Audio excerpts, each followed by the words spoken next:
Como saben por el título de mi participación, voy a hablar de educación y vida cotidiana. Por una parte, son los temas en los que he trabajado, sobre los que he publicado.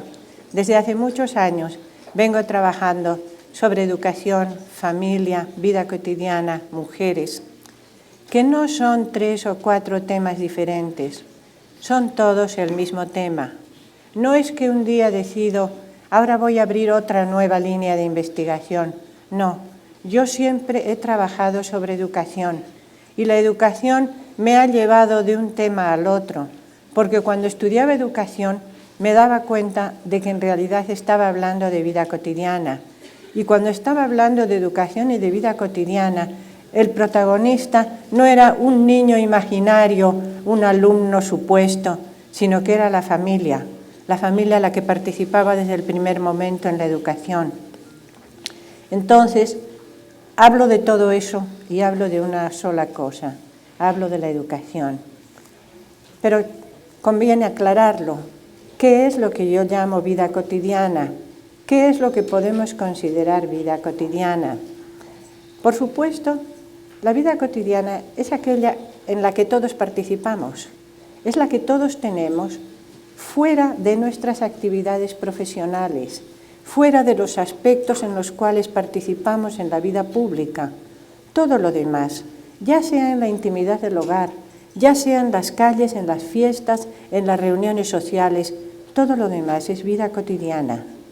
Por esa razón, la vida, nuestra vida, tiene un 80% de vida cotidiana, el resto es la vida profesional. ¿Y para qué serviría la educación si no fuera para la vida? Por supuesto, conozco pedagogos que se han olvidado de eso, que han buscado un modelo ideal de educación. Esta sería la educación perfecta. ¿Perfecta para qué? ¿Para vivir dónde? ¿Para vivir en el planeta Marte o para vivir en nuestro país hoy? ¿Para vivir en el siglo XVI o para vivir en el siglo XXI? ¿Existe una educación o la educación es dependiente de aquella situación en la cual se está desarrollando? ¿Para qué educamos a alguien? Para que viva. Ciertamente, hubo uno de los proyectos educativos del siglo XX que con una etiqueta muy sonora se llamaba Educar para la Vida. Y este Educar para la Vida es precisamente lo que hacemos siempre, lo que hacemos a todas las horas, porque si no educamos para la vida, ¿para qué otra cosa educamos? Entonces, vida cotidiana es lo que algunos dicen universal, espontánea. Estoy de acuerdo en que es universal, porque todos tenemos una vida cotidiana, pero no homogénea, cada quien la tiene diferente. No estoy de acuerdo en absoluto con que la vida cotidiana sea espontánea. Hablan de espontaneidad porque ciertamente cuando actuamos cada día, en cada momento, no estamos tomando decisiones trascendentales. Simplemente sabemos cómo nos tenemos que comportar. Sabemos que no nos podemos poner a dar brincos en una audiencia donde estamos escuchando a alguien. Sabemos cuándo tenemos que hablar y callar, cuándo tenemos que saludar y retirarnos. Son cosas que se van aprendiendo a lo largo de la vida. Se aprenden, se asumen con tal certeza que ya no hay que volver a pensar en ellas. No tenemos que decidir, porque ahí hace mucho calor, voy a salir sin vestirme a la calle. No, sabemos cómo tenemos que salir a la calle. No es una decisión que tenemos que tomar, pero tampoco es una decisión espontánea.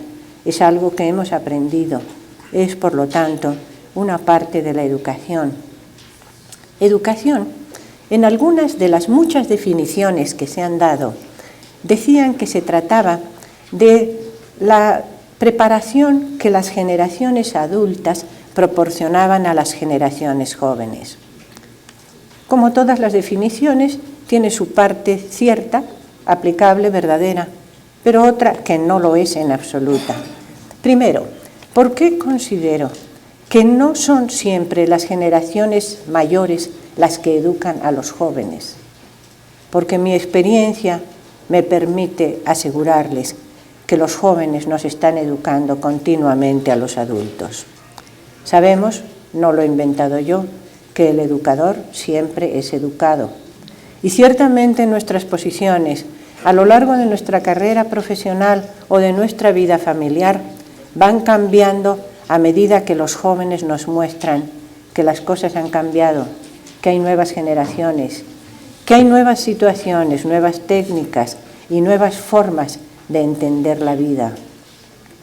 Entonces, educación no es solamente lo que nosotros les enseñamos a ellos, es también lo que todos juntos, los jóvenes, nuestros alumnos, nuestros hijos, nos están enseñando cotidianamente para que entre todos, adultos y jóvenes, podamos construir el mundo que queremos y para el cual nos estamos educando.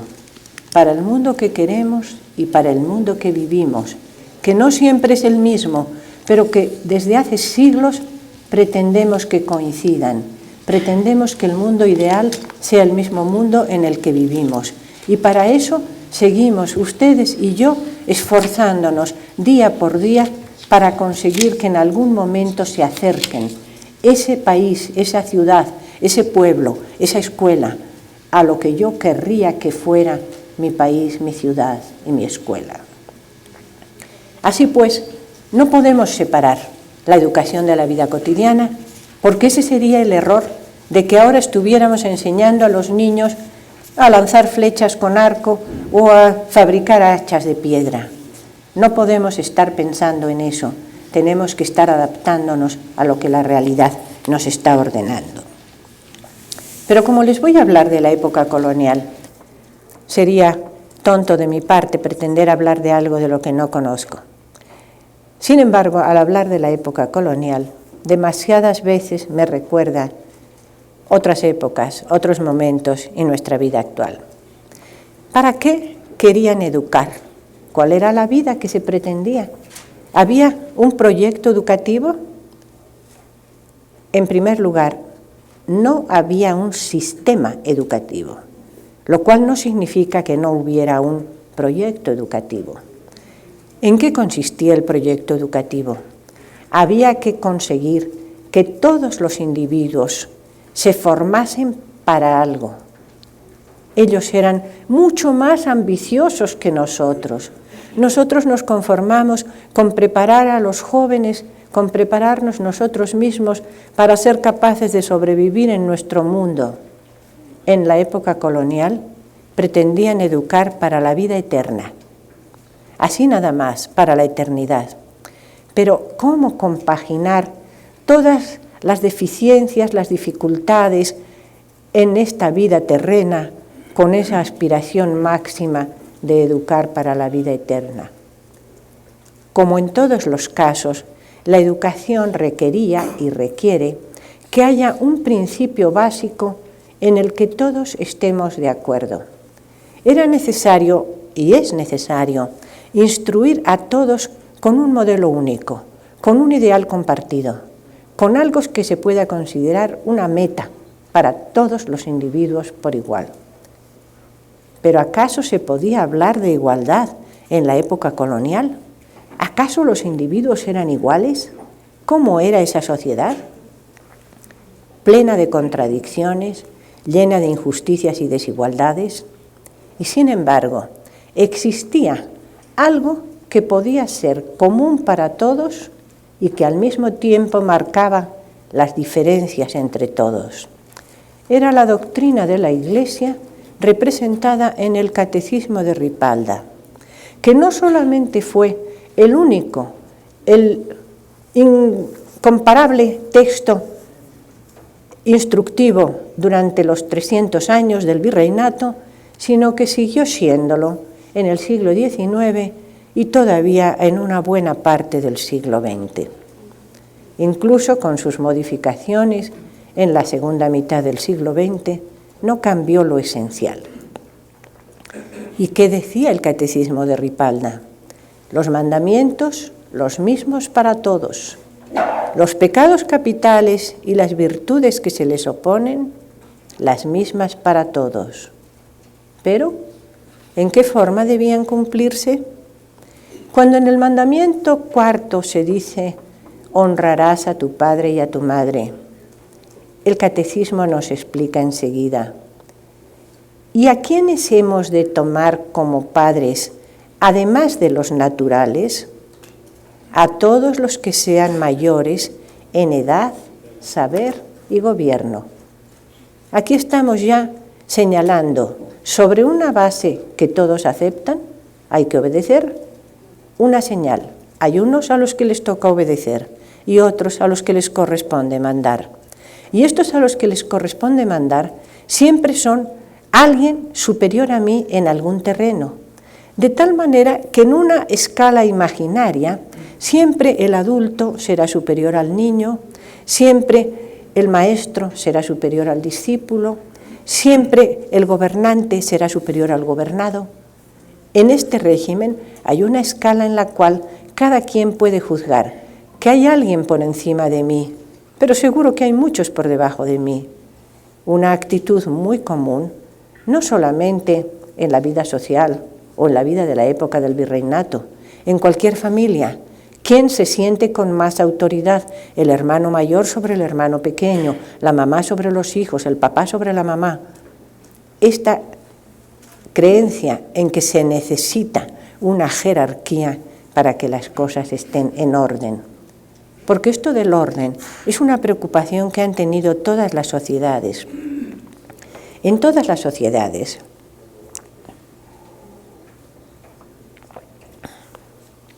existe una creencia implícita en que en una época existió un orden y ahora estamos viviendo una etapa de desorden. Por eso nuestra aspiración es recuperar aquel orden antiguo.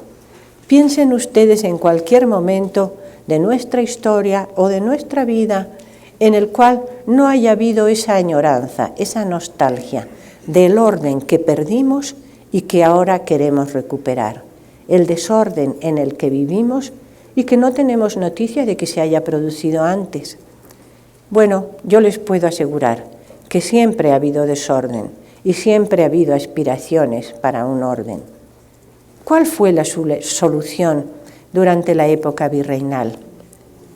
La solución compleja, como casi todas las soluciones, consistió en aceptar teóricamente cuál debería ser el orden ideal, pero aplicar prácticamente un orden propio y peculiar, un orden que fue propio y privativo de la Nueva España y que, sin embargo, cuando venían autoridades religiosas o civiles, lo acusaban de ser un desorden intolerable, algo que no podía soportarse, algo que había que corregir. Y los novohispanos estaban muy tranquilos porque ese desorden había sido la forma en que ellos habían vivido a lo largo de 100, 200 y hasta 300 años. En el terreno de la educación, en el terreno de la enseñanza, ¿qué más enseñaban el catecismo, los frailes, los doctrineros y los maestros? Por supuesto, con los mandamientos podríamos seguir la lista, pero pasamos a los pecados capitales. ¿Eran iguales los pecados de los indios de los pecados de los españoles? Soberbia. Inmediatamente sabemos quiénes eran los soberbios. ¿Serían los indios? Avaricia. ¿Tenían algo que guardar los indios? ¿Podían ser avaros los indios? La lujuria era otra cuestión, porque en ella entraban costumbres tradicionales que, sin embargo, sorprendían a los misioneros por ser tan parecidas a las costumbres, a la moral de la religión católica. La gula, ¿es que tenían algo que comer los indios? Aquí entraba la embriaguez, que desde luego siempre se consideró un problema, y de todas las posibilidades de embriagarse, sería el pulque el que tendríamos que tomar como representativo, que fue motivo de polémicas, debates y discusiones, porque el pulque no solamente era una bebida embriagante, era un alimento que les daba la energía necesaria para trabajar. Era también el líquido con el que podían calmar la sed quienes no disponían de agua en absoluto o quienes disponían de aguas contaminadas. Por lo tanto, el pulque de ninguna manera se podía considerar única y exclusivamente como una bebida embriagante. En fin, hay un momento en el cual, en la primera etapa del virreinato, en el siglo XVI, preocupa a los religiosos identificar cuáles son los principales pecados de los indios. Y en verdad que el padre Juan de Fauché, que es el que más detenidamente trata este asunto, termina por concluir que son pocos los pecados propios de los indios, por lo tanto, deben estar a punto de llegar al paraíso. Y de esos pecados, la mayor parte son culpa de los españoles, porque antes no los padecían. Ahora, con la llegada de los conquistadores, ha llegado el desorden, ha llegado la embriaguez. Pasados unos años, mediando el siglo XVII, el obispo de Puebla, don Juan de Palafox, vuelve a hablar de las virtudes del indio. Ha cambiado un poco el tono. Fray Juan de Fauché hablaba de los pecados, mientras que don Juan de Palafox habla de las virtudes del indio. Y efectivamente, a 140 años de la conquista, se sorprende de las buenas costumbres, el respeto, el orden, la obediencia, la laboriosidad, todo eso que son las virtudes de los indios. ¿Quién fue el principal acusador de los pecados de los españoles? No hay que irse muy lejos, Fray Bartolomé de las Casas, que atacaba la soberbia, la ira, la avaricia, hasta el punto de que decía, y no es suficiente confesar para que se les perdone el pecado de avaricia. ¿Cuánto robaron? Y no solamente cuánto deben arrepentirse y devolver los conquistadores por lo que robaron, sino que sus hijas, sus esposas, sus viudas, están obligadas igualmente a devolver aquello que saben que injustamente sus maridos, sus padres, sus hermanos se apropiaron.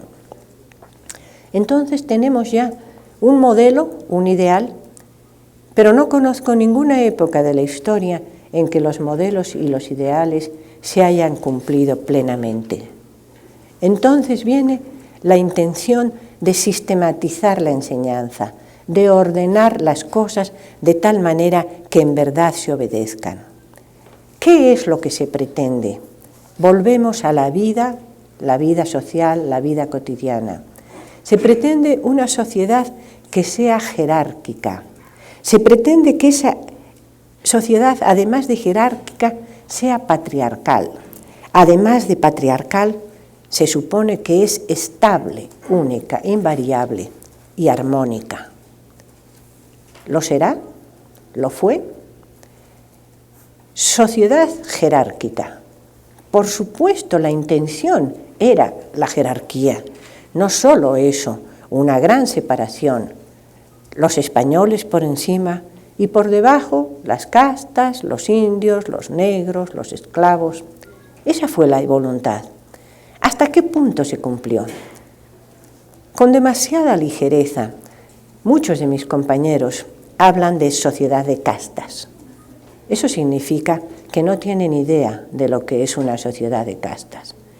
La sociedad virreinal nunca fue una sociedad de castas.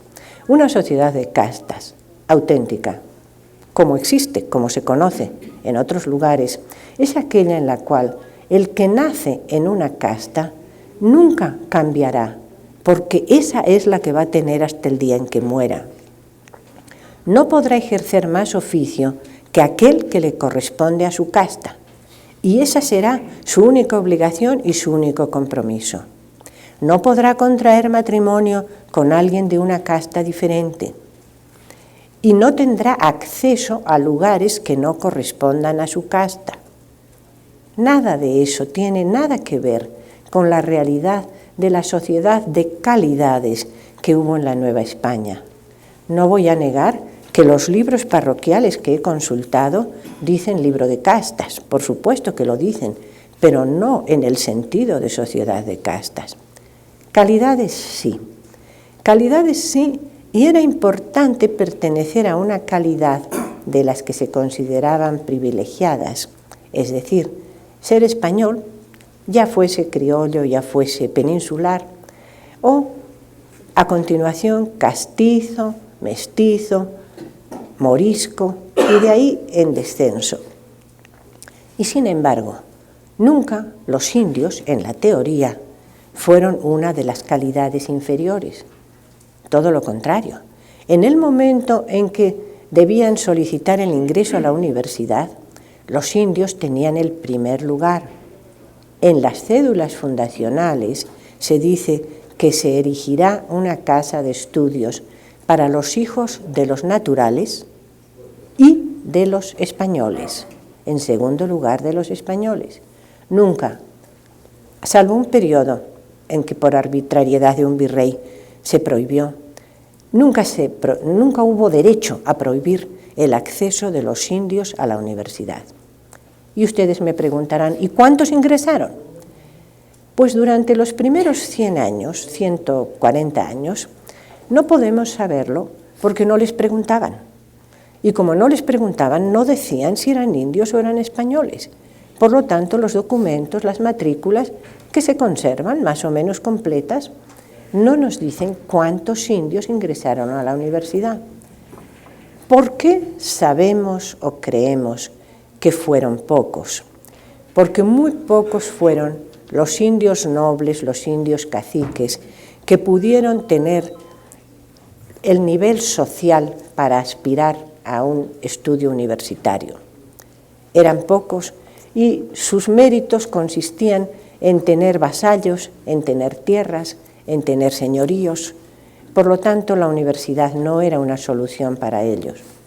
Pero además, la universidad básicamente se dirigía a estudios eclesiásticos y los indios, durante más de 100 años, tuvieron prohibido el acceso a las órdenes regulares.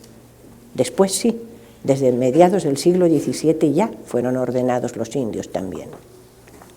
Entonces, tenemos pues que la realidad era que los indios eran sometidos, vejados por cualquier mulato que fuera el capataz de una hacienda, por cualquier negro que llegase con aires dominantes a su pueblo, por cualquier mestizo que se introdujera en la comunidad.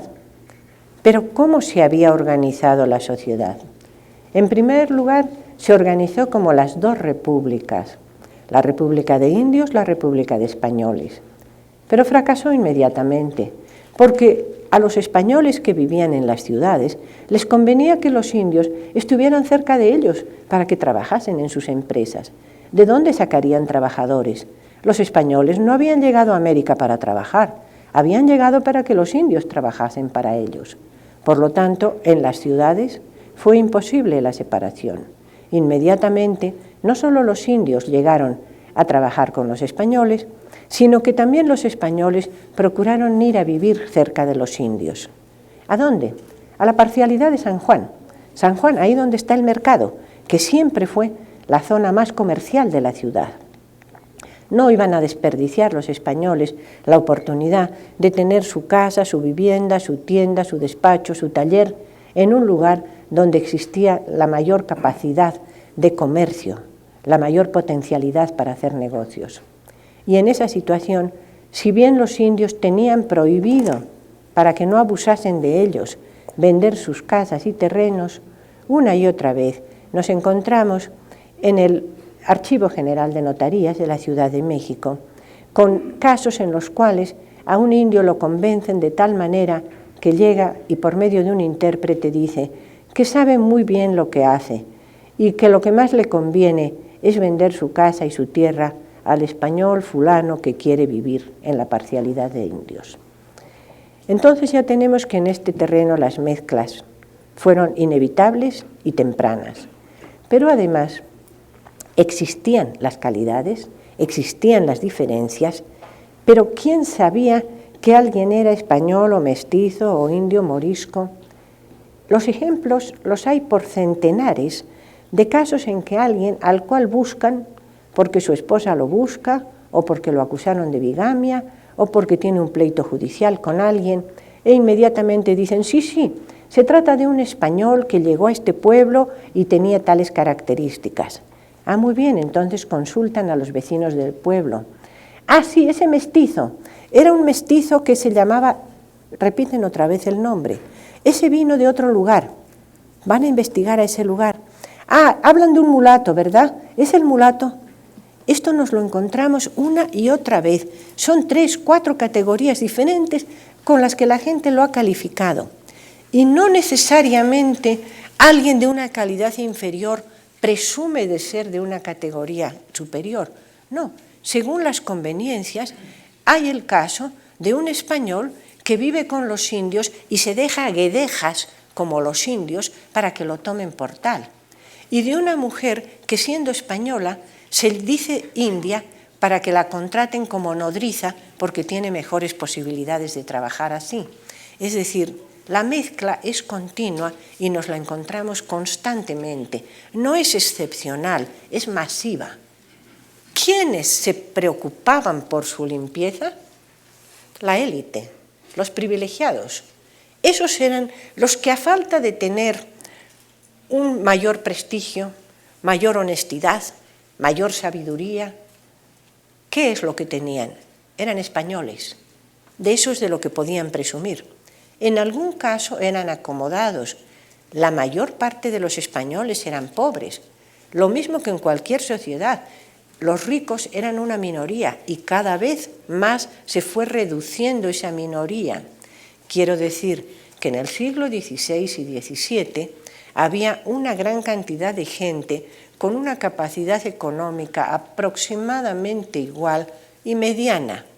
Las cartas de dote, los testamentos, nos indican unas propiedades por valor de varios cientos de pesos, de 1.000 o 2.000 pesos. En el siglo XVIII las cosas cambian. En el siglo XVIII encontramos fortunas de 40.000, 50.000, 70.000 pesos junto a gente que no tiene nada o casi nada. Cada vez son menos los que tienen dinero, pero los que tienen más. Esta diferencia se va marcando cada vez más. Si tenemos la idea de que el mundo ha ido mejorando, de que en esta progresión histórica las cosas cada vez están un poco mejor, tengo que desengañarlos, porque lo que los documentos me dicen es que cuando las cosas están bien para unos, están mal para otros. Estoy pensando, por ejemplo, cuando las minas son muy productivas, cuando la economía está boyante, los españoles necesitan mucha mano de trabajo y obligan a los indios a trabajar. Cuando las circunstancias están mal, cuando la economía está débil, los españoles no tienen en qué emplear a los indios, los dejan en paz, trabajan en sus tierras, conservan sus costumbres. Es decir, hablar de la prosperidad, ¿para quién? Siempre que hay prosperidad, la prosperidad es para algunos, pero no para todos. Siempre que hay un progreso, el progreso beneficia a alguien, pero no a todos. Y no podemos olvidar el caso de las mujeres. No voy a incurrir en la falta que venimos adoleciendo los historiadores desde hace siglos. Las mujeres son por lo menos la mitad de la población, en las ciudades siempre un poco más, en el campo siempre un poco menos. Pero el caso es que las mujeres son las que padecen la desigualdad por partida doble, porque padecen desigualdad según la calidad y por el hecho de ser mujeres precisamente, porque siempre ellas van a estar un escalón por debajo de los hombres. ¿Servía la educación para remediar esta situación? ¿Mediante la educación mejoraban las posibilidades de las mujeres? ¿Qué estudiaban? Vamos entonces a ir a cómo se enseñaba, cuáles eran las formas de educación. Y empezamos nuevamente por lo antiguo, lo primero. ¿Qué fue lo primero que preocupó en torno a la educación? La evangelización. Educar y evangelizar fue lo mismo durante todo el siglo XVI, porque evangelizar significaba enseñar buenas costumbres. Así lo dicen una y otra vez. Esa era también la obligación de los maestros, enseñar buenas costumbres. ¿Y qué son las buenas costumbres? La moral. La moral, y son más o menos palabras de Montaigne, no corresponde a una ley natural ni una ley divina. La moral son las costumbres. Es decir, lo que se consideraban buenas costumbres en el siglo XVI, indudablemente no es lo mismo que en el siglo XXI creemos que son buenas costumbres. Pues esto es lo que junto con el Evangelio se enseñaba durante la primera etapa de la evangelización. Esa primera etapa en la cual se les contaba a los indios la creación del mundo, el pecado de Adán, el diluvio universal, estas historias que se aderezaban con relatos relacionados con su vida inmediata. Por ejemplo, cuando se les hablaba de las obras de misericordia y se les explicaba a los indios, es una obra muy benéfica el vestir al desnudo. Pero primero tienes que vestirte tú, no vas a andar por ahí enseñando tus vergüenzas. Otra, dar de comer al hambriento.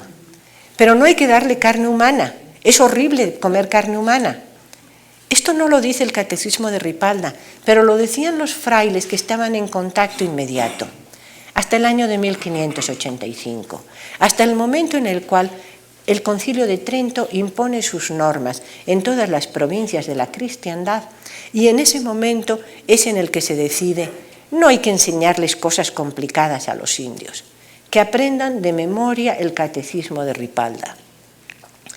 Y los rudos, es decir, aquellos que no tienen mucho entendimiento, deberán aprender solamente las cosas más fundamentales: credo, mandamientos, oraciones y sacramentos.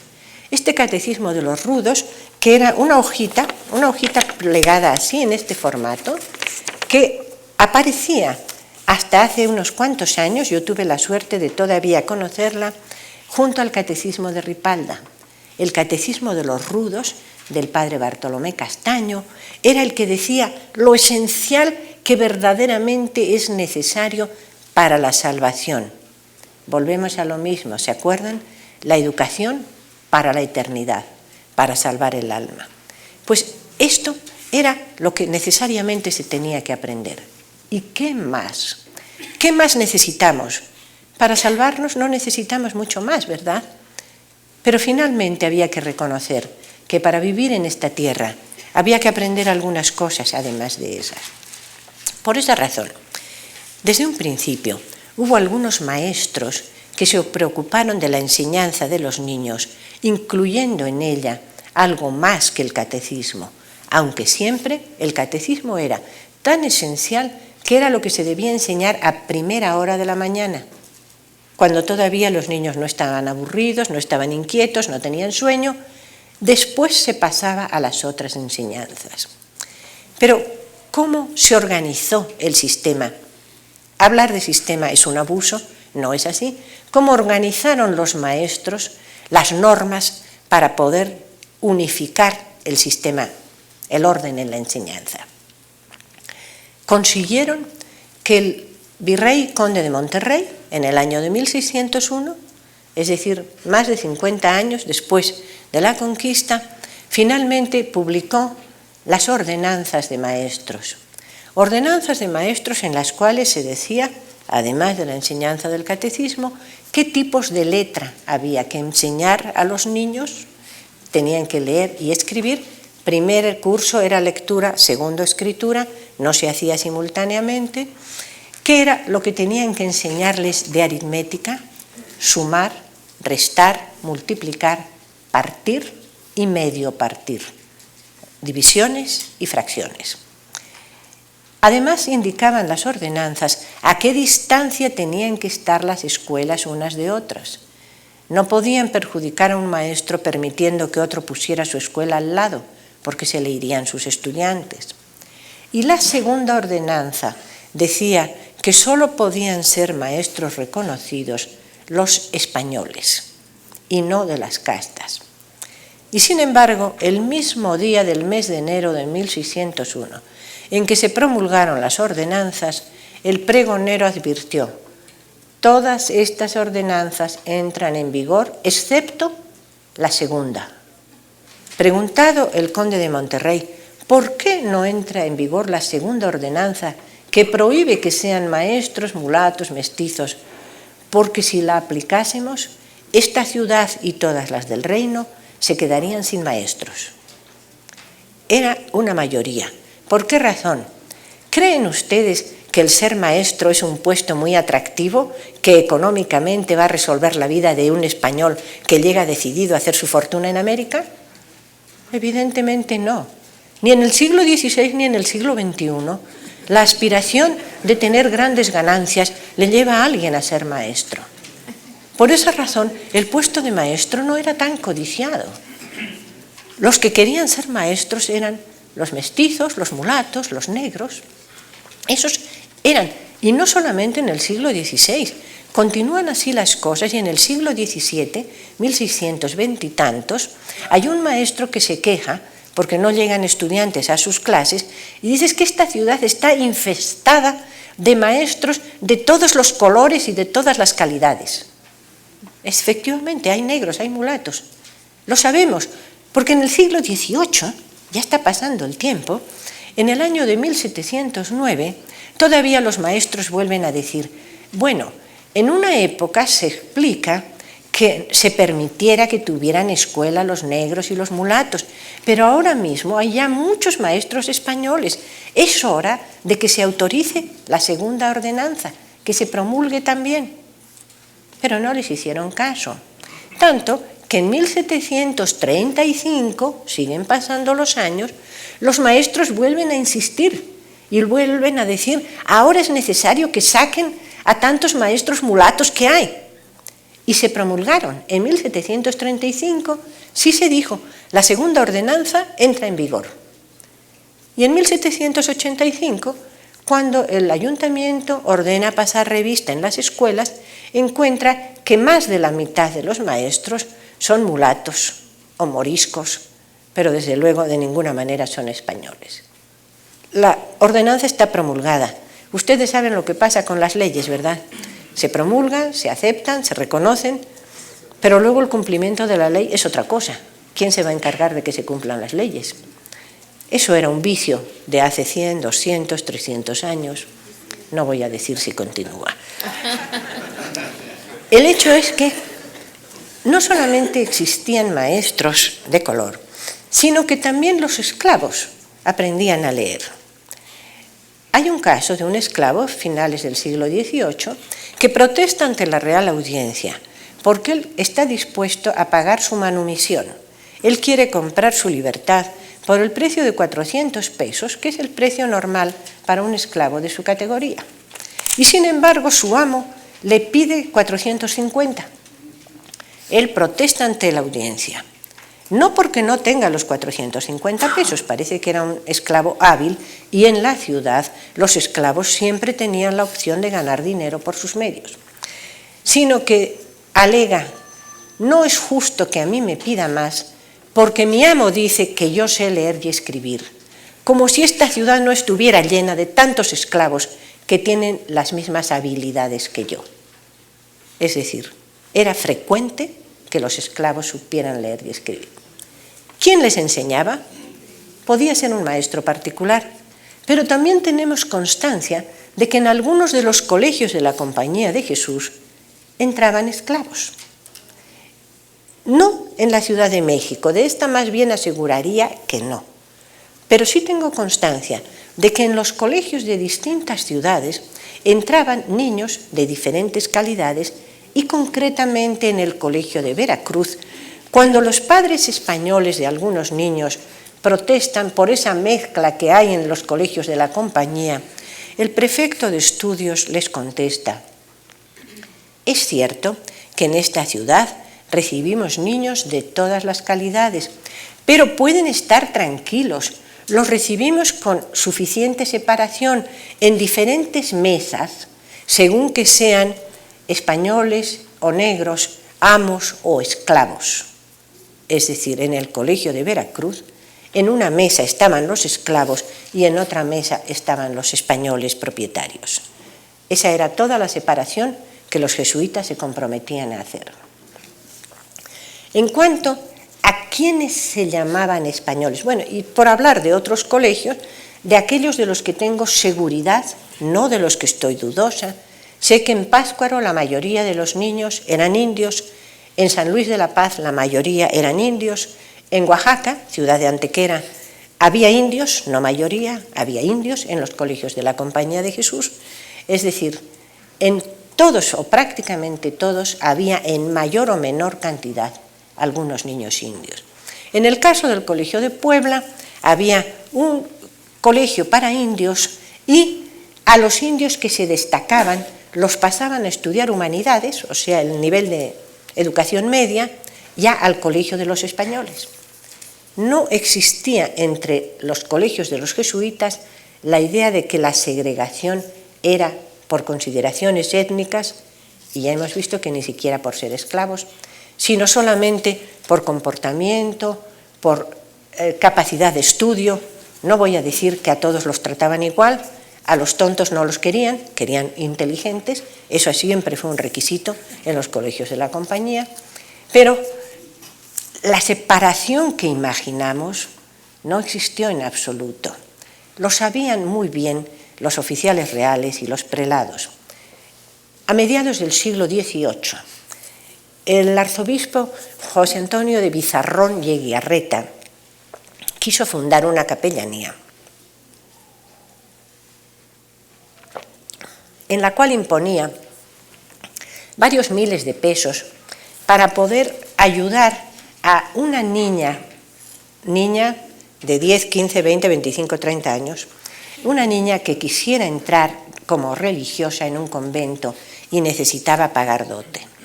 Para lo cual el arzobispo Bizarrón advierte que esta joven ha debido educarse en un colegio, en un internado, dentro de un claustro, que tiene que ser de buenas costumbres, que tiene que tener conocimientos básicos y que pertenezca a una familia, de las familias decentes que vulgarmente se llaman españoles. Es decir, Bizarrón sabía muy bien que español no significaba tener la tez blanca ni el cabello rizado. Español era una categoría social. Y más adelante, ya en el siglo XIX, 1817, otro arzobispo, Fonte, contesta al rey de España, más o menos diciéndole que está harto de recibir tantas reclamaciones del Consejo de Indias, de la corte, del rey, pidiendo que los prelados de la Nueva España, fíjense que en este momento ya existen varios virreinatos, pero al virreinato al que le están reclamando es al de la Nueva España. En el virreinato de la Nueva España no se lleva con el debido cuidado la separación de calidades. Y el arzobispo Fonte contesta: en los registros de bautizo, de matrimonio, de defunción, la única obligación de los párrocos es registrar que administraron el sacramento. A ellos no les importa cuál es la calidad de los fieles que vinieron a bautizarse o que vinieron a casarse. Como la ley nos obliga a registrar la calidad, nosotros así lo hacemos y para ello preguntamos a los testigos y nos guiamos por la información que ellos nos dan. Ciertamente es muy frecuente que mientan, pero ningún párroco faltaría a la obligación de la caridad llamándole mentiroso a un testigo y por lo tanto anotamos la calidad que ellos nos dicen. Bueno, les aseguro que yo me había pasado muchos años contando y contando mestizos, mulatos, castizos, moriscos, antes de leer el documento del arzobispo Fonte. Sin embargo, el hecho de que biológicamente no podamos decir absolutamente nada de las mezclas no significa que socialmente no tenga un significado, y en ese sentido es en el que sí nos interesa. Y eso me permite explicar algo que era un caos que, discutiéndolo yo con mis amigos demógrafos, porque yo no soy demógrafa, pero consulto cuando tengo que hacer estos trabajos, me decía: es imposible los datos que me das, pero es que los registros parroquiales me dicen que los matrimonios negros tenían medio hijo por pareja, que los matrimonios mulatos tenían uno, que los matrimonios mestizos tenían 1,5, que los matrimonios españoles tenían 4. Eso es absolutamente imposible. Claro que sí, demográficamente es imposible, biológicamente es imposible, pero el párroco que recibe a un bebé para bautizarlo y sabe que si ese bebé se bautiza como negro, va a tener una situación peor que si lo bautiza como mulato o como morisco o como mestizo. ¿Por qué va a perjudicar a esa criatura? No le cuesta ningún trabajo subirlo un escalón. Y si además resulta que es un trabajador, que tiene éxito, que tiene reconocimiento, a la hora en que se casa, puede ser mestizo. Pero si además hace fortuna, nadie quita que lo entierren como español. Y esto nos lo hemos encontrado con frecuencia. Pero apenas estamos hablando de una sociedad jerárquica, y muy apresuradamente voy a continuar con los demás rasgos. Patriarcal. Nadie discutiría que la sociedad del virreinato era patriarcal. Por supuesto, ni siquiera las mujeres lo discutían. Si les hubieran preguntado, ellas habrían asegurado: no, la autoridad les corresponde a los hombres. Ah, ¿y tu marido dónde está? Bueno, se ausentó hace 20 años. Ah, ¿y quién manda en tu casa?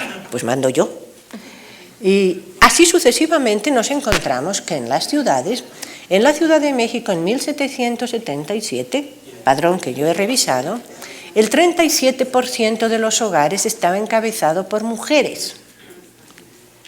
La autoridad era masculina, pero en el 37% de los hogares, la que mantenía el hogar, la que sostenía, dirigía y organizaba y educaba a la familia, era la mujer. Nada tiene que ver la autoridad con el poder, son dos cosas diferentes. Sin contar con casos, que los había en el siglo XVIII, en que la mujer mantenía al marido. De esos también había algunos. Pero pasamos de esa sociedad que, además de ser jerárquica, es patriarcal, a una sociedad que debe ser homogénea, única, invariable. Y si ustedes piensan en la sociedad de las regiones mayas, de las regiones del norte, de la costa, de Veracruz, de Acapulco, cada una era diferente. ¿Y cómo eran las formas familiares? En los pueblos, en la sociedad rural, en las comunidades indígenas, la familia era tradicional. El matrimonio prácticamente universal. Los jóvenes se casaban y tenían una sola esposa. Se casaban pronto. A veces tardaban en casarse por la iglesia, pero su matrimonio ya había sido consagrado, reconocido por la comunidad. No había ningún desorden en las comunidades rurales. Pero ¿qué pasaba en los reales de minas? ¿Qué pasaba en los puertos? ¿Qué pasaba en una ciudad que siempre fue demasiado grande, la Ciudad de México? Ahí las familias, si bien la mayoría eran familias nucleares, en todas partes del mundo y en todas las épocas, la mayoría son familias nucleares, pero el que haya una cantidad representativa de otro modelo familiar es el indicio de algo peculiar. Pues un 27 o 28% de las familias de la Ciudad de México eran lo que yo llamo familias complejas, es decir, una familia en la cual había un hombre que tenía una esposa legítima y otra señora que era madre de sus hijos, o una pareja en la cual tenían 2 hijos legítimos y 2 hijos naturales que trajo la esposa al matrimonio y otros 3 que trajo él, o que tenían a sus propios hijos, más a los hijos de sus parientes, más un niño que dejaron en la puerta. Este tipo de familia es tan común como casi el tercero, más de la cuarta parte de las familias de la Ciudad de México. Esa era la supuesta homogeneidad, esa era la supuesta familia, igual que la familia sagrada. En fin, la armonía, la supuesta armonía que debería existir en la sociedad partía de la armonía entre la Iglesia y el Estado. Pero resulta que si en algún caso se daban pleitos, eran entre el arzobispo y el virrey, entre los corregidores y los oidores de la audiencia, entre el ayuntamiento y la Iglesia. Los pleitos eran continuos. Es decir, la sociedad estaba llena de contradicciones y la educación tenía que amoldarse a esas contradicciones. Y si ya hemos hablado de la educación en la etapa primaria, en la que se llamaba primeras letras, voy a pasar muy ligeramente a lo que son los estudios medios, lo que se llamaba humanidades. Humanidades, que era la enseñanza del latín y de la retórica. Y ustedes dirán, qué barbaridad, ¿para qué puede servir el latín? Bueno, yo les puedo asegurar que el latín sirve primero para hablar bien, sin la menor duda, para escribir bien. No me cabe la menor duda de que una parte muy importante del éxito, quizá inmerecido, que yo he tenido en la vida académica, ha sido porque yo leía, traducía y me gustaba el latín. Leer poemas latinos fue una de las emociones más intensas de mis estudios del bachillerato. Entonces, efectivamente, ese vejestorio del latín que ya hemos encerrado contra 7 llaves era lo que formaba a los jóvenes en el nivel de estudio de las humanidades. Pero además estaba la retórica. E incluso en las clases de latín, el maestro tenía que ceñirse a un texto, pero después explicar algo como ejemplo. Es decir, si estaba explicando o estaba pidiendo que recitasen una elegía desde el Ponto de Ovidio, entonces explicaba a sus estudiantes quién fue Ovidio, qué es una elegía, dónde está el Ponto Euxino, a dónde alcanzó el Imperio Romano, hasta cuándo duró el dominio del Imperio Romano. Todo eso que hoy llamaríamos cultura general es lo que se enseñaba dentro de las clases de humanidades. Y para terminar,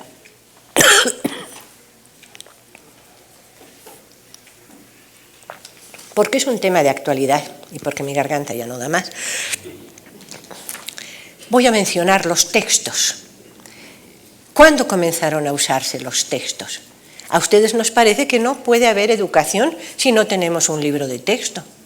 Y sin embargo resulta que hay lugares, incluso el día de hoy, en el que el libro de texto no es necesario o prácticamente no es necesario, como sería el caso de las escuelas inglesas, en que la enseñanza depende del maestro y el alumno lo toma por apuntes. ¿En qué momento se pasó del mamotreto, las hojas cosidas en las que estaban los apuntes del estudiante, al libro de texto impreso? Es a finales del siglo XVIII. No es tan antiguo el libro de texto. Porque si bien con la invención de la imprenta se comienza a generalizar el libro impreso, solamente durante el siglo XVI, en la Nueva España, se utilizan como textos las gramáticas, porque la gramática no da lugar a opiniones. El verbo no es adverbio, el sustantivo no es adjetivo, son invariables. Eso se puede estudiar en un texto, no depende de opiniones. No así cuando entramos en la retórica, no así cuando entramos en la filosofía, en donde, por supuesto, hay escuelas, hay tendencias y hay opiniones. Por esa razón, cuando a fines del siglo XVIII y poco antes de la expulsión, los jesuitas comienzan a pedir que se manejen libros de texto y no esos pesadísimos mamotretos en que cada estudiante toma los apuntes, se discute y se debate. No es una cosa tan obvia que, bueno, tenemos imprenta, vamos a usar textos. No, es muy diferente leer lo que alguien escribió o escuchar, reflexionar y anotar lo que yo pensé. Este es el cambio fundamental en los estudios en la época de la Ilustración, cuando se decide finalmente imponer los textos como forma de estudio, enfrente de este otro proceso que corresponde a lo que en sus orígenes fue la imprenta, porque en los primeros libros el impresor imprimía una parte de la página y dejaba el resto en blanco. En realidad, el uso de los grandes márgenes en los libros ha derivado de eso, porque el que lee tiene que asimilarlo y exponer sus propias ideas. Gracias a eso tenemos libros con anotaciones de Vasco de Quiroga, con anotaciones de Fray Juan de Zumárraga, porque el libro no era algo que escribió un señor, era algo que yo estoy rehaciendo por mí, reasumiendo yo también. Es toda una diferente forma de aprendizaje, el aprendizaje por apuntes o el aprendizaje del libro de texto. Y este fue uno de los cambios, entre muchos, que trajo la Ilustración, que protestaron en el siglo XIX por el horrible retraso en la educación. Corrijo, el retraso en la instrucción se debió a que desde el Renacimiento se dio preferencia a las humanidades frente a las ciencias. Cuando en otros países se comenzó el auge, el desarrollo de las ciencias, España y sus provincias de ultramar se quedó rezagada porque no avanzó en el conocimiento de las ciencias en el mismo ritmo que los demás países europeos. Esa preocupación del ritmo en el progreso, del ritmo en el conocimiento, no se ha superado nunca porque no se ha encontrado un camino propio para armonizar las humanidades que no hay que echar a la papelera y las ciencias que son imprescindibles en el mundo moderno. Muchas gracias. Gracias.